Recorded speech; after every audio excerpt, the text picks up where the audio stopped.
के साथ साथ यूपी में भी जाति जनगणना की मांग उठने लगी है। समाजवादी पार्टी, बहुजन समाज पार्टी और कांग्रेस समेत बीजेपी के सहयोगी दल भी इसकी मांग करने लगे हैं। इस पर यूपी के उच्च शिक्षा मंत्री योगेंद्र उपाध्याय ने कहा है कि बिहार सरकार के आंकड़े कितने प्रामाणिक है, ये देखने वाली बात है। बिहार में सत्ताधारी दल के नेता ही सवाल उठा रहे हैं। उन्होंने कहा कि जाति को जब राजनीति से जोड़ते हैं तब वो खतरनाक हो जाता है। समाज को एकजुट करने के लिए जाति जनगणना जरूरी नहीं है। विपक्ष सिर्फ राजनीतिक रोटियां सेंकने के लिए मांग कर रहा है। बीजेपी कभी भी जाति की राजनीति नहीं करती है। जातिगत जनगणना क्या एक बड़ा मुद्दा बनेगा? बात करेंगे उत्तर प्रदेश के उच्च शिक्षा मंत्री योगेंद्र उपाध्याय जी से और समझेंगे कि आखिर वो इसको कैसे देखते हैं। सर, उत्तर प्रदेश में जिस तरह से जातिगत जनगणना की मांग हो रही है, बिहार सरकार ने आंकड़े जारी कर दिए हैं, आपको लगता है एक बड़ा मुद्दा बनने जा रहा है? पहली बात कि जो बिहार सरकार ने आंकड़े जारी किए हैं उनकी कितनी प्रामाणिकता है, उन्हीं के वरिष्ठ नेता लोग उस पर प्रश्न चिन्ह लगा रहे हैं।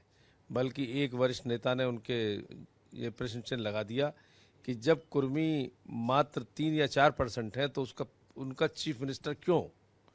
यादव 15% है तो 34% यादव प्रतिनिधित्व क्यों? तो जब इन जातिगत को राजनीति से जोड़ते हैं तो वह खतरनाक हो जाता है। जब पहले धर्म ने जाति में बांटा होगा, अब राजनीति उसका पोषण कर रही है। समाज को एकजुट करने के लिए जातिगत जनगणना जरूरी नहीं है और उससे समाज विभाजित होगा।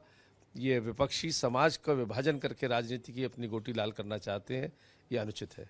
तो आपको लगता है कि 2024 में विपक्षियों को एक बड़ा मुद्दा मिल गया है जातीय जनगणना के बहाने? देखिए, अभी पिछले जो 2 चुनाव या 3 चुनाव हुए हैं उसमें जातीय जनगणना का कोई जनता ने ध्यान नहीं दिया, जाति आधार पर वोट भी नहीं दिया। वरना माननीय मोदी जी को और योगी जी को इतनी बड़ी संख्या में सीट नहीं मिलती। जो पहले जातीय आधार पर राजनीति करके सत्तासीन थे वह सब आज एक एमएलए, 2 एमएलए या 30-40 एमएलए में सिमट के रह गए हैं। तो जातिगत आधार कोई राजनीति का मुद्दा नहीं बनेगा। सर, एक अंतिम सवाल लेंगे। एनडीए के सहयोगी दल, अपना दल और निषाद पार्टी, इन्होंने भी जातिगत जनगणना की मांग की है। मीडिया के सामने कहा है कि हमारी पार्टी का स्टैंड है कि जातिगत जनगणना हो। इस पर आप क्या कहेंगे? उनका स्टैंड है, वो अपना स्टैंड देखें, उनका आंतरिक मामला है। भारतीय जनता पार्टी के स्टैंड के बारे में मैं अपने विचार रख सकता हूं, दूसरों के बारे में नहीं। कैमरा पर्सन सत्येंद्र कुमार के साथ आलोक राय, बंसल न्यूज, लखनऊ।